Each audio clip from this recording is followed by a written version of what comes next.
My name is Cameron Reeves. I'm 34 years old, and I didn't know my marriage was already over the night my husband said one sentence at our kitchen table and expected me to understand. We'd been married for 5 years. 5 quiet, ordinary, hard-working years. The kind that don't look impressive online, but feel solid when you're living them.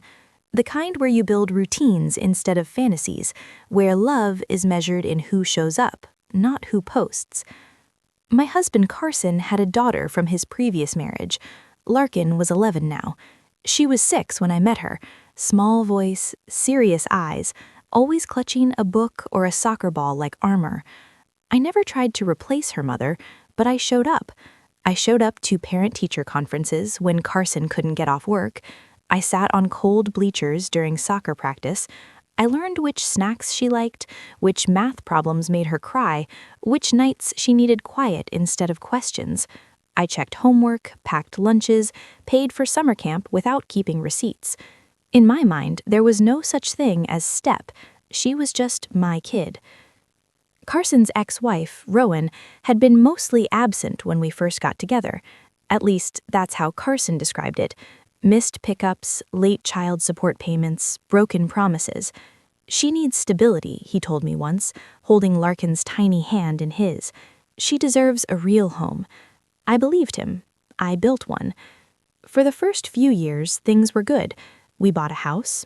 Well, I bought it. My name was on the deed. Carson had debt, and it made sense at the time. Marriage was supposed to be teamwork, not accounting. 8 months ago, Rowan changed. Suddenly she was punctual, engaged, attentive. Carson was thrilled. "It's so good for Larkin," he said. "She finally has her mother back." I agreed. I didn't want to be threatened by biology. I believed love wasn't a competition, but something shifted. Handoffs that used to last 2 minutes stretched into 20, then 30. Carson started dressing better on those days, laughing more, mentioning Rowan casually like she belonged in our conversations again. Her mom thinks private school might be good. Her mom and I talked about adjusting her schedule. Her mom agrees she needs more structure. Not my ex, her mom. I told myself I was imagining it. Then came the holidays. We were sitting at the kitchen table, calendar open between us, mugs cooling untouched. "I need to talk to you about Christmas," Carson said. I looked up. "Okay." "Rowan really wants Larkin this year, like the whole thing. Tree, presents, cooking together." I nodded slowly. "That's fine. She usually gets part of it anyway." He hesitated. "I think I should be there too." Something in my chest tightened. At her house? She upgraded, bigger place. It's good for Larkin to have both her parents there. Both. I waited. "You can still go to your parents," he added quickly. "They'd understand." I stared at him. "So you want to spend 10 days with your ex-wife and your daughter while I go alone?" He frowned. "It's just for the holidays, for Larkin to have time with her real family." There it was. The word settled between us like dust after something breaks. "Real family?" I repeated. "You know what I mean," he said, already defensive. "Her biological family." "And what am I?" "You're my wife," he said quickly. "This is different." Different. I didn't raise my voice. I didn't cry. I stood up. "Okay," I said. He looked relieved, confused, grateful. I walked into my home office, closed the door, and sat there staring at the wall, finally understanding exactly where I stood. I wasn't real family, and I stopped pretending that didn't matter. I didn't make the decision that night, not officially, but something inside me had already shifted, something quiet, irreversible. After I closed the door to my home office, I didn't cry, I didn't spiral. I sat there for a long time, hands folded on the desk, breathing slowly, like my body was bracing for an impact my mind had already accepted. I opened my laptop and pulled up an email folder I hadn't touched in years. Future opportunities. 3 years' worth of messages sat inside it. Same subject line, different dates. Regional director position. Relocation required. I turned it down every time, every single year.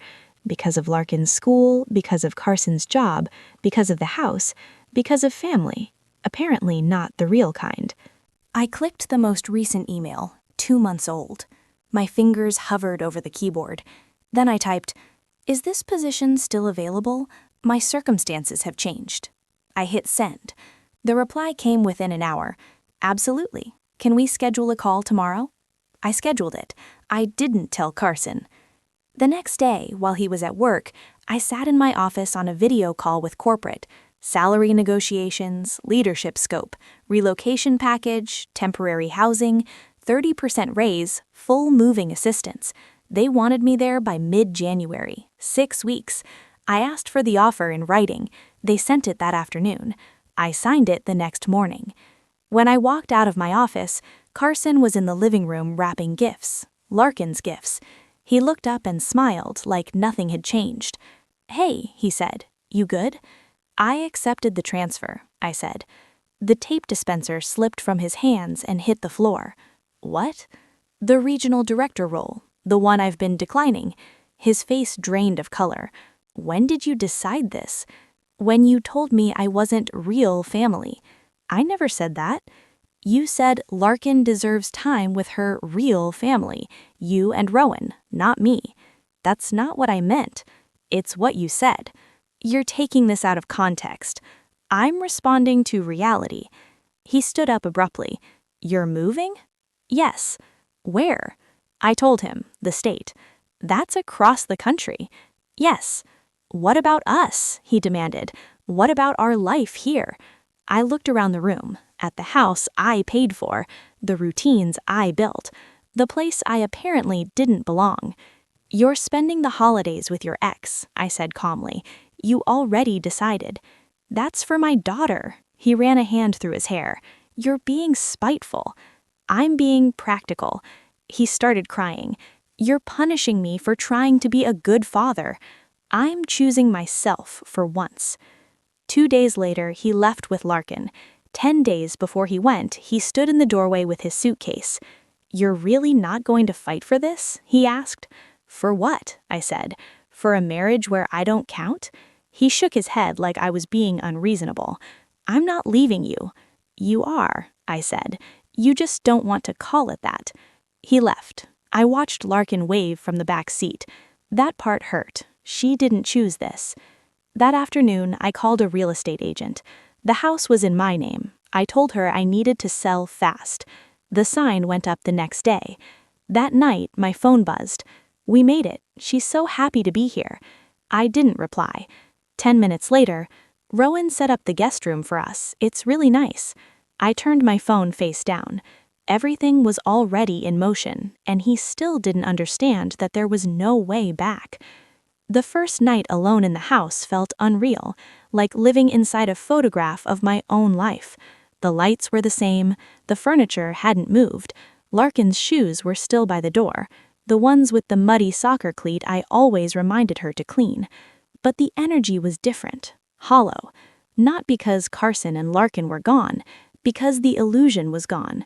The illusion that I was central to this family, that I mattered in the same way they mattered to me. I packed slowly, not in a dramatic, frantic way, in the calm way you pack when you've already accepted the ending. Books I didn't need, holiday decor, extra kitchen appliances. Each bag sealed felt like a sentence written in ink. The next morning, I took a day off work and opened listings in my new city. Apartment hunting from my kitchen table felt almost disrespectful to the life I'd built here, but also freeing. I found a 2-bedroom place. Clean, bright, close to the corporate office. I paid the deposit the same day. I didn't hesitate because hesitation is what keeps you trapped. By the 3rd day, the house got its first showing. By the 4th, there was an offer. Full asking price, cash buyer, quick close. My real estate agent called me, sounding impressed. "Your home is going to sell fast," she said. My home. That phrase landed differently now. That night, my phone rang. Carson. I watched it buzz on the counter for a full 3 seconds before I answered. "Hello?" His voice was strange, not angry, not pleading, off. "Hey," he said carefully. "How are you?" "Busy." "Busy with what?" "Packing, finalizing the move." Silence, then softly, "So you're really doing this? I told you I was."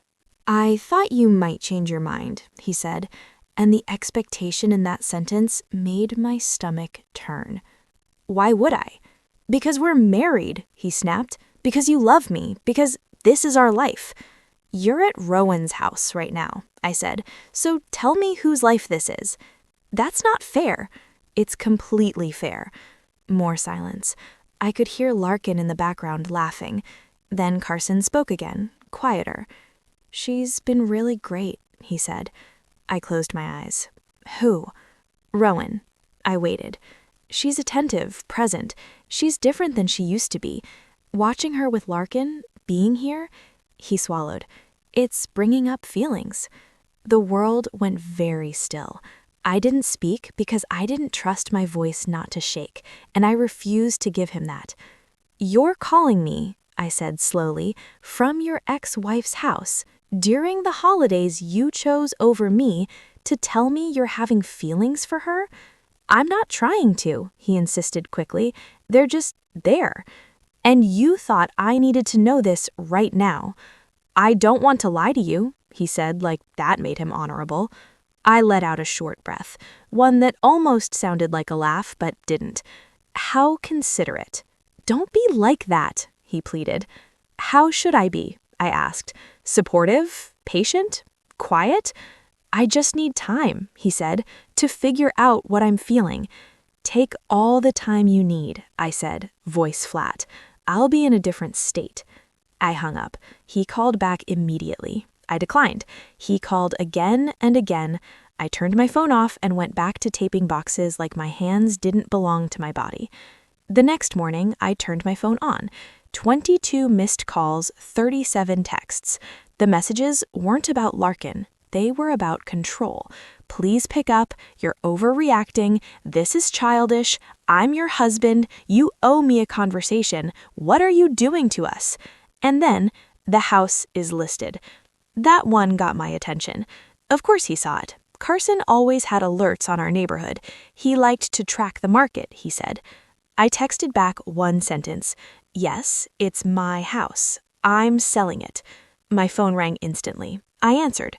You can't do that, he said, voice sharp with panic. You can't just kick us out. I'm not kicking you out, I said calmly. I'm selling my house and moving for work. You are welcome to find your own place. This is my home. It's my name on the deed, I reminded him. I bought it before we got married. That's not how marriage works. I paused. Apparently, marriage doesn't work at all, based on where you're calling from. He inhaled sharply, like I'd slapped him. I can't afford a place alone, he said. And there it was. Bare, honest, ugly. You should have thought of that before you told me I wasn't real family. You never said that. You did, I cut in. You said Larkin deserves time with her real family, you and Rowan, not me. Those were your exact words. Silence. Then his voice cracked. I didn't mean it like that. Yes, I said softly. You did. You just didn't think it would cost you anything.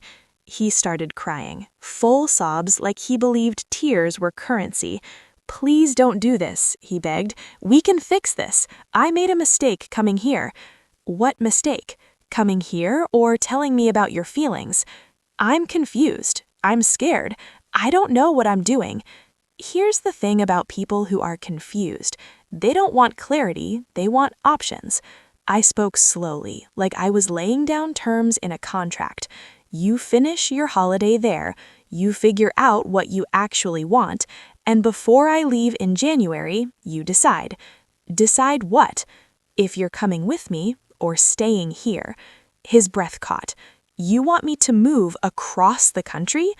I want you to choose, I said, for real. That's not fair. It's reality, and you created it. He went quiet, long quiet.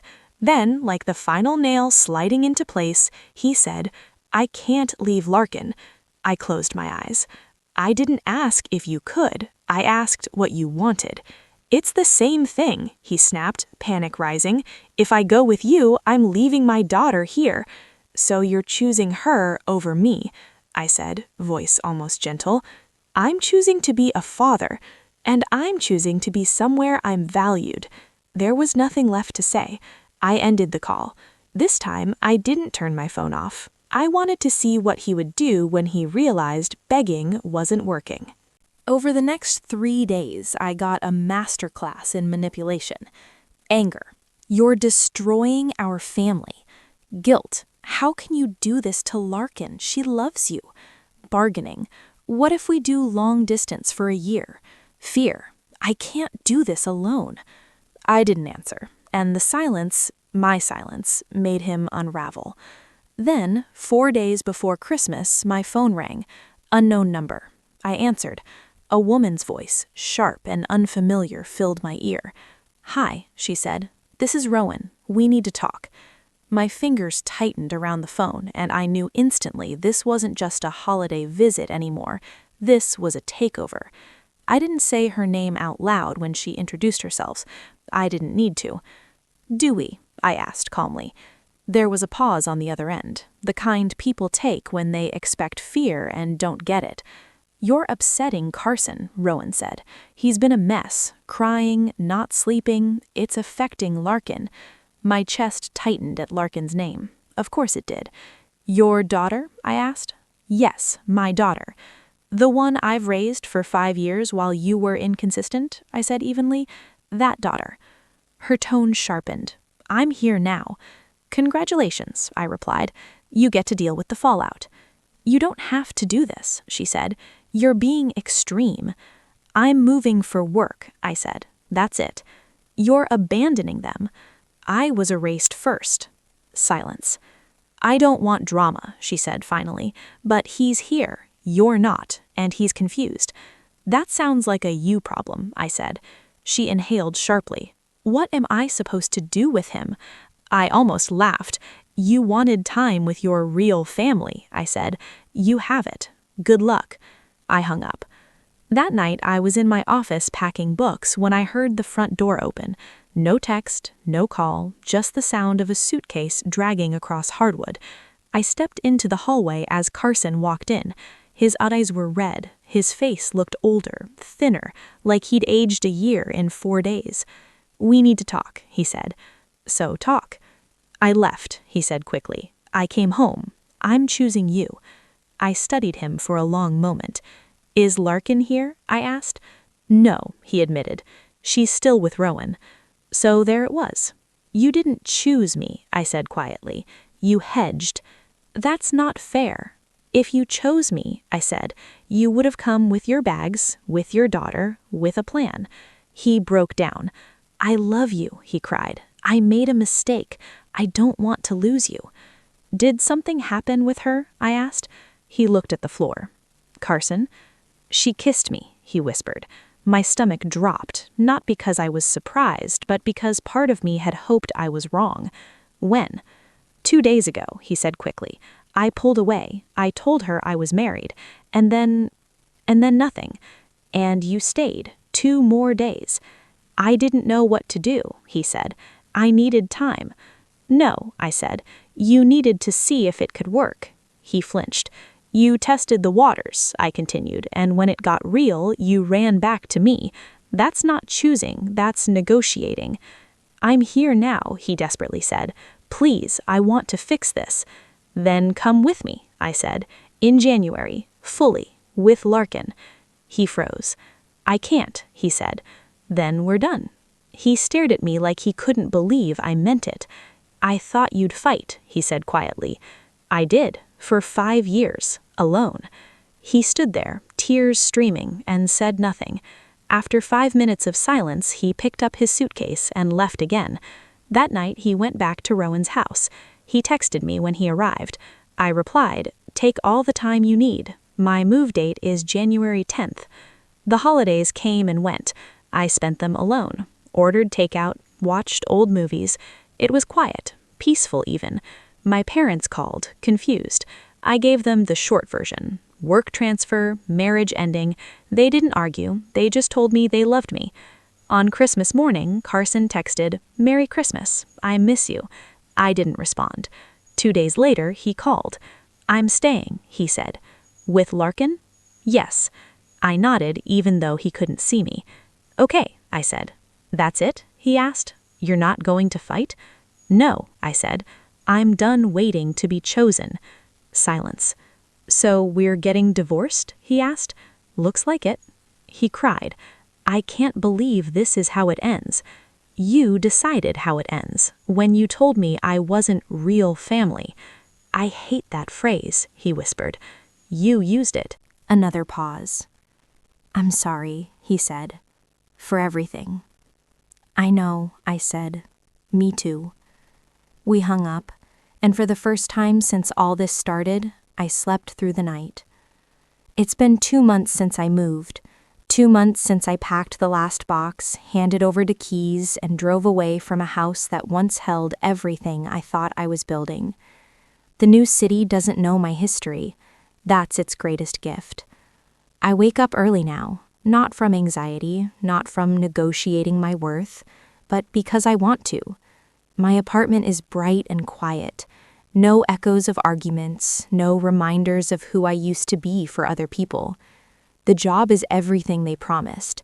The raise matters, the title matters, but what matters most is that no one here questions whether I belong.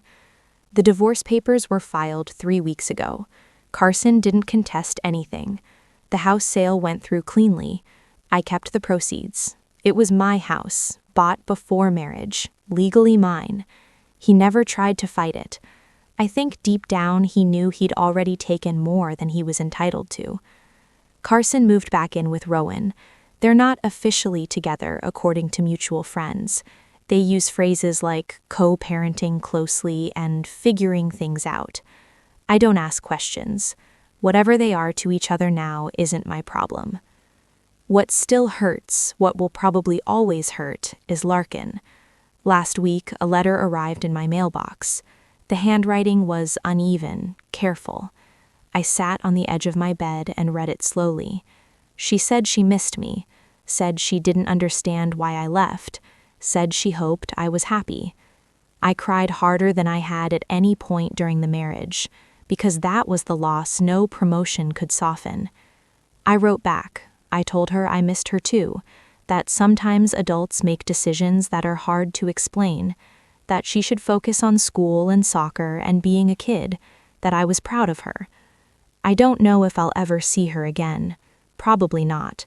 That's the part people don't understand when they ask if I regret it. They assume regret comes from loneliness, from starting over, from being alone. But regret doesn't live there. Regret lives in the child I raised who isn't mine anymore, in the quiet moments where I wonder if I could have endured more, if I could have stayed smaller, quieter, more accommodating. But then I remember the kitchen table, the coffee mugs, the way Carson said real family without realizing he was erasing me. I remember being expected to wait while he figured out his feelings, to stay while he chose, to accept scraps of belonging, and I know I couldn't have survived that. People ask if I'm better now. The answer is complicated. I regret how it ended, I regret the pain, I regret losing Larkin, but I don't regret choosing myself. For once in that marriage, I didn't accommodate, I didn't wait, I didn't fight to be included where I wasn't wanted.